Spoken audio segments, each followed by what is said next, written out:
বৃন্দ সবাইকে স্বাগতম জানাচ্ছি নতুন আরেকটি ভিডিও টিউটোরিয়ালে। আশা করি আপনারা সবাই অনেক ভালো আছেন।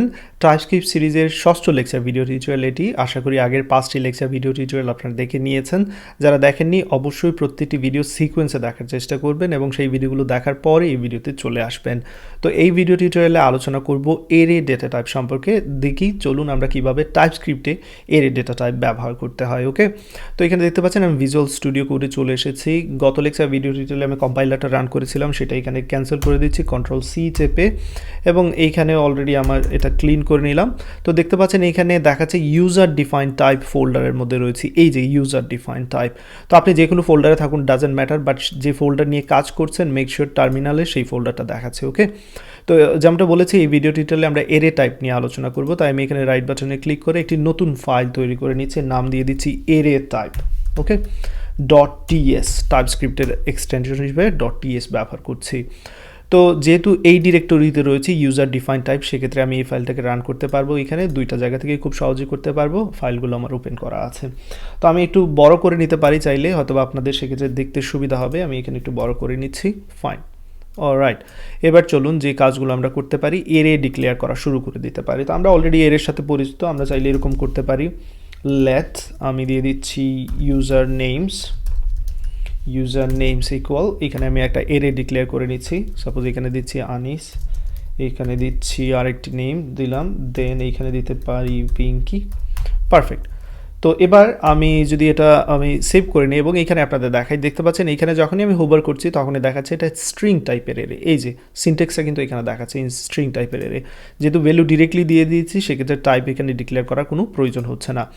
বাট আমি যদি এখানে ভ্যালু ডিরেক্টলি না দিই সেক্ষেত্রে আমাকে কী করতে হবে, এখানে টাইপটা বলে দিতে হবে। সো আমি চাচ্ছি স্ট্রিং নিয়ে কাজ করব, স্ট্রিং এরে নিয়ে, সেই জন্য এটা হচ্ছে স্ট্রিং এরের সিনটেক্স। তো এই এতটুকু কাজ আপনারা করে নেবেন। দেন আপনারা চাইলে এরকম করতে পারেন যে ইউজার সাপোজ আইডি যদি নাম্বার নিয়ে কাজ করতে চান সেক্ষেত্রে এখানে নাম্বার এরে ডিক্লেয়ার করতে পারেন। চাইলে বুলিয়ান যদি নিয়ে কাজ করতে চান বুলিয়ান এরে ডিক্লেয়ার করতে পারেন। আমি এখানে জাস্ট কিছু আননেসেসারি নাম দিয়ে দিচ্ছি জাস্ট আপনাদের দেখানোর জন্য। ওকে, এই যে দেখতে পাচ্ছেন এরকম আমরা ডিক্লেয়ার করতে পারি। তো আমি স্ট্রিংটাই রাখবো এবং স্ট্রিংয়ের যে ইউজার নেমস এরে রয়েছে তার মধ্যে আমি কিছু ভ্যালু দিয়ে দিচ্ছি এরকম, দ্যাটস ইট। এবার আমরা চাইলে এটাকে অ্যাক্সেস করতে পারি, আমরা যেরকম নর্মালি এরেকে অ্যাক্সেস করি এক্স্যাক্টলি সেইভাবেই করতে পারি।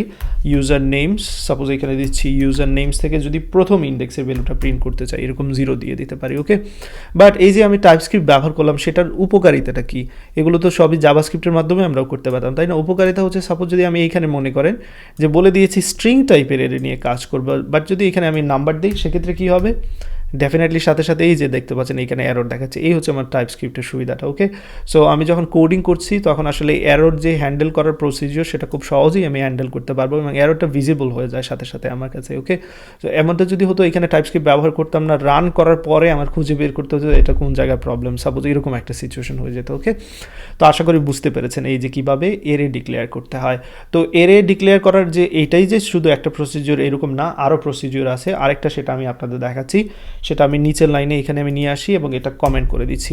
সো আপনারা চাইলে এরকমও করতে পারেন, এরে অফ স্ট্রিং এরকমও লিখতে পারেন, এই যে এক্স্যাক্টলি সেম কাজ। ওকে, সো এভাবেও ডিক্লেয়ার করতে পারেন, আবার চাইলে এরকমও করতে পারেন, যে কোনো একটা আপনাদের ইচ্ছা মতো ইউজ করতে পারেন।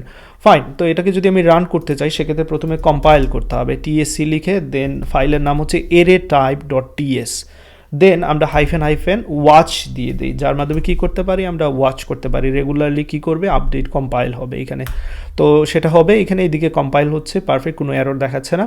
সুতরাং আমরা আমাদের ফাইলটা এখানে রান করতে পারি। তো রান করার জন্য কী করতে হয়, নোড এরে টাইপ ডট, এবার আমরা কাকে রান করব, জেএস ফাইলটাকে, এই যে এরে টাইপ ডট জেএস চলে এসেছে, কনভার্ট করা হয়ে গেছে, কম্পাইলার সেটাকে কম্পাইল করে জেএস ফাইলে কনভার্ট করে নিয়েছে। এবার যদি আমি এখানে এন্টার দিই দেখতে পাচ্ছেন এখানে আউটপুট পারফেক্টলি দেখাচ্ছে, আমার এই যে 0 ইন্ডেক্সে কী রয়েছে সেটা এখানে দেখাচ্ছে। তো আশা করি এতটুকু নিশ্চয়ই বুঝতে পেরেছেন। তো এরে সিমিলার টাইপ নিয়ে কাজ করে, যেমনটা অলরেডি আপনারা জানেন এরে সিমিলার টাইপ নিয়ে কাজ করে। আমরা চাইলে এখানে মাল্টিপল টাইপ নিয়েও কাজ করতে পারবো। তো সেটা কিভাবে আমি দেখাচ্ছি, যে নিচের দিকে আমি এখানে চলে আসলাম, আরেকটি এরের নাম দিচ্ছি, ধরা যাক এরের নাম দিচ্ছি মাল্টিপল টাইপ। ওকে, মাল্টিপল টাইপ এরে, যে কোনো নাম দিতে পারেন আপনারা, আমি দিচ্ছি এখানে মাল্টিপল টাইপস। দেন এরে কীভাবে ডিক্লেয়ার করতে হয় সেটা তো অলরেডি আপনারা দেখে নিয়েছেন। আপনারা চাইলে এরকম করতে পারেন, স্ট্রিং টাইপের এরে এই যে স্ট্রিং টাইপের এরে ডিক্লেয়ার করা হয়ে গেল। বাট আমি বলেছি যে মাল্টিপল টাইপ নিয়ে কাজ করব, সেই ক্ষেত্রে এখানে ইউনিয়নটা ব্যবহার করতে পারেন, যেটা অলরেডি আপনারা শিখে নিয়েছেন। সো এই জায়গায় চাইলে স্ট্রিং দেন ইউনিয়ন দিয়ে বলতে পারেন যে নাম্বার। তাহলে কি হবে, এবার এই এরেটা স্ট্রিং এবং নাম্বার দুই ধরনের ভ্যালু নিয়ে কাজ করতে পারবে।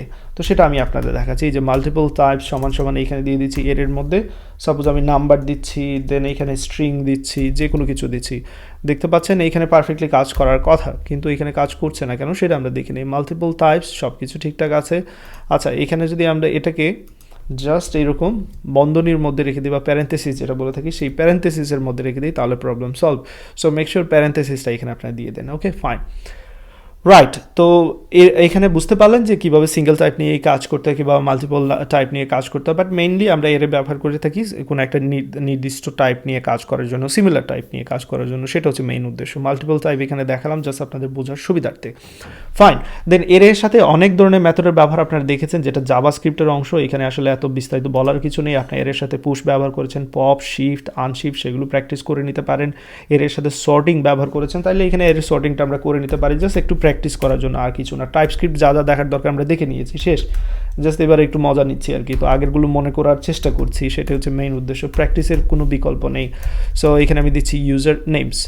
তো এবার কি হবে, এই যে ইউজার নেমস যে এরেটা আছে সেটাকে সর্ট করে এখানে প্রিন্ট করবে। তো এখানে অর্ডার দেখবে, এ দিয়ে যেহেতু এটা শুরু, এটা আর, এটা পি, প্রথমে এরটা থাকবে, দেন পি এরটা আসবে, যেহেতু অ্যালফাবেটিক অর্ডার এটাই প্রথমে আসছে, পি দেন আর আসবে। ওকে, তো আমরা চাইলে এখানে সেটা প্রমাণ দেখতে পারি। এখানে নোড এরে টাইপ ডট জেএস ফাইলটাকে রান করলাম, দেখতে পাচ্ছেন সেরকম দেখাচ্ছে যেমনটা আমি বলেছিলাম।